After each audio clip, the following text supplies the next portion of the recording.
Class 10 में आप सभी का स्वागत है। हम लोग पढ़ रहे थे गद्य बड़े भाई साहब। आज पढ़ेंगे उसका तीसरा खंड। फिर सालाना इम्तिहान हुआ और कुछ ऐसा संजोग हुआ कि मैं फिर पास हुआ और भाई साहब फिर फेल हो गए। ये लेखक बोल रहे हैं, मैंने बहुत मेहनत नहीं की पर न जाने कैसे दर्जे में अव्वल आ गया। मुझे खुद अचरज हुआ। भाई साहब ने प्राणांत तक परिश्रम किया, कोर्स का एक एक शब्द चाट गए थे। 10 बजे रात तक इधर, 4 बजे भोर से उधर, 6 से 9:30 तक स्कूल जाने के पहले मुद्रा कांतिहीन हो गई थी, मगर बेचारे फेल हो गए। मुझे उन पर दया आती थी। नतीजा सुनाया गया तो वह रो पड़े और मैं भी रोने लगा। अपने पास होने की खुशी आधी हो गई। मैं भी फेल हो गया होता तो भाई साहब को इतना दुख न होता, लेकिन विधि को कौन टाले। मेरे और भाई साहब के बीच में अब केवल एक दर्जे का अंतर रह गया। मेरे मन में एक कुटिल भावना उदय हुई कि कहीं भाई साहब एक साल और फेल हो जाएं तो मैं उनके बराबर हो जाऊं। फिर वह किस आधार पर मेरी फरियत कर सकेंगे। लेकिन मैंने इस विचार को दिल से बलपूर्वक निकाल डाला। आखिर वह मुझे मेरे हित के विचार से ही तो डांटते हैं। मुझे इस वक्त अप्रिय लगता है अवश्य, मगर यह शायद उनके उपदेशों का ही असर है कि मैं दनादन पास हो जाता हूँ और इतने अच्छे नंबर से। अब भाई साहब बहुत नरम पड़ गए थे। कई बार मुझे डांटने का अवसर पाकर भी उन्होंने धीरे से काम लिया। शायद अब वह खुद समझने लगे थे कि मुझे डांटने का अधिकार उन्हें नहीं रहा, या रहा भी तो बहुत कम। मेरी स्वच्छंदता भी बढ़ी। मैं उनकी सहिष्णुता का अनुचित लाभ उठाने लगा। मुझे कुछ ऐसी धारणा हुई, मैं पास ही हो जाऊंगा, पढ़ूं या न पढ़ूं, मेरी तकदीर बलवान है। इसीलिए भाई साहब के डर से जो थोड़ा बहुत पढ़ लिया करता था वह भी बंद हुआ। मुझे कौवे उड़ाने का नया शौक़ पैदा हो गया था और अब सारा समय पतंगबाजी की ही भेंट होता था। फिर भी मैं भाई साहब का अदब करता था और उनकी नज़र बचाकर कौवे उड़ाता था।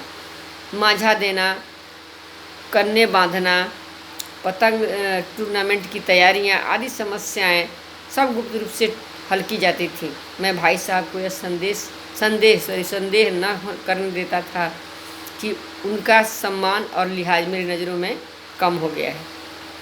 एक दिन संध्या समय हॉस्टल से दूर मैं एक कनकौआ लूटने बेतहाशा दौड़ा जा रहा था। आंखें आसमान की ओर थीं और मन उस आकाशगामी पथिक की ओर जो मंद गति से झूमता पतन की ओर चला आ रहा था। मानो कोई आत्मा स्वर्ग से निकलकर विरक्त मन से नए संस्कार ग्रहण करने जा रही हो। बालकों की पूरी सेना लग्गे और झगड़दार बांस लिए इनका स्वागत करने को दौड़ी आ रही थी। किसी को अपने आगे पीछे की खबर न थी। सभी मानो पतंग के साथ ही आकाश में उड़ रहे थे, जहाँ सब कुछ समतल है। न मोटर कारें हैं, न ट्राम, न गाड़ियाँ। सहसा भाई साहब से मेरी मुठभेड़ हो गई, जो शायद बाजार से लौट रहे थे। उन्होंने वहीं हाथ पकड़ लिया और उग्र भाव से बोले, इन बाजारी लौंडों के साथ ढेले के कौवे के लिए दौड़ते तुम्हें शर्म नहीं आती? तुम्हें इसका भी कुछ लिहाज नहीं कि अब 4ठी जमात में नहीं हो बल्कि 8वीं जमात में आ गए हो और मुझसे केवल एक दर्जा नीचे हो। आखिर आदमी को कुछ तो अपनी पोजीशन का ख्याल रखना चाहिए। एक ज़माना था कि लोग 8वां दर्जा पास करके नायब तहसीलदार हो जाते थे। मैं कितने ही मिडिलचियों को जानता हूँ जो आज अव्वल दर्जे के डिप्टी मजिस्ट्रेट या सुपरिटेंडेंट हैं। कितने ही 8वीं जमात वाले हमारे लीडर और समाचार पत्रों के संपादक हैं। बड़े बड़े विद्वान उनकी मातहती में काम करते हैं और तुम उसी 8वें दर्जे में आकर बाजारी लौंडों के साथ कौवे के लिए दौड़ रहे हो। मुझे तुम्हारी इस कम अक्ली पर दुख होता है। तुम जहीन हो, इसमें शक नहीं, लेकिन वह जेहन किस काम का जो हमारे आत्मगौरव की हत्या कर डाले। तुम अपने दिल से समझते होगे मैं भाई साहब से महज एक दर्जा नीचे हूँ और अब उन्हें मुझको कुछ कहने का हक नहीं है, लेकिन यह तुम्हारी गलती है। मैं तुमसे 5 साल बड़ा हूँ और चाहे आज तुम मेरी ही जमात में आ जाओ और परीक्षकों का हाल यही है तो निस्संदेह अगले साल तुम मेरे समकक्ष हो जाओगे और शायद 1 साल बाद मुझसे आगे भी निकल जाओ। लेकिन मुझ में और तुम में जो 5 साल का अंतर है उसे तुम क्या खुदा भी नहीं मिटा सकता। मैं तुमसे 5 साल बड़ा हूँ और हमेशा रहूँगा।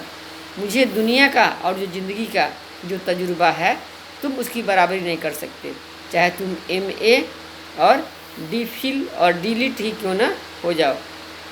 समझ किताबें पढ़ने से नहीं आती, दुनिया देखने से आती है।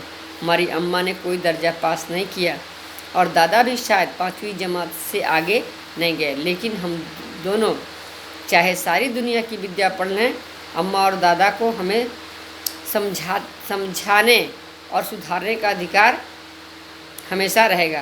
केवल इसलिए नहीं कि वे हमारे जन्मदाता हैं, बल्कि इसलिए उन्हें दुनिया का हमसे ज़्यादा तजुर्बा है और रहेगा। अमेरिका में किस तरह की राज व्यवस्था है और 8वें हेनरी ने कितने ब्याह किए और आकाश में कितने नक्षत्र हैं, यह बातें चाहें उन्हें मालूम न हो, लेकिन हजारों ऐसी बातें हैं जिनका ज्ञान उन्हें हमसे और तुमसे ज़्यादा है। दया न करे आज मैं बीमार पड़ जाऊं तो तुम्हारे हाथ पांव फूल जाएंगे। दादा को तार देने के सिवा तुम्हें और कुछ न सूझेगा, लेकिन तुम्हारी जगह दादा हों तो किसी को तार न दें, न घबराएं, न बदहवास हों। पहले खुद मर्ज पहचान कर इलाज करेंगे, उसमें सफल न हुए किसी डॉक्टर को बुलाएंगे। बीमारी तो खैर बड़ी चीज़ है, हम तुम तो इतना भी नहीं जानते कि महीने भर का खर्च महीना भर कैसे चले।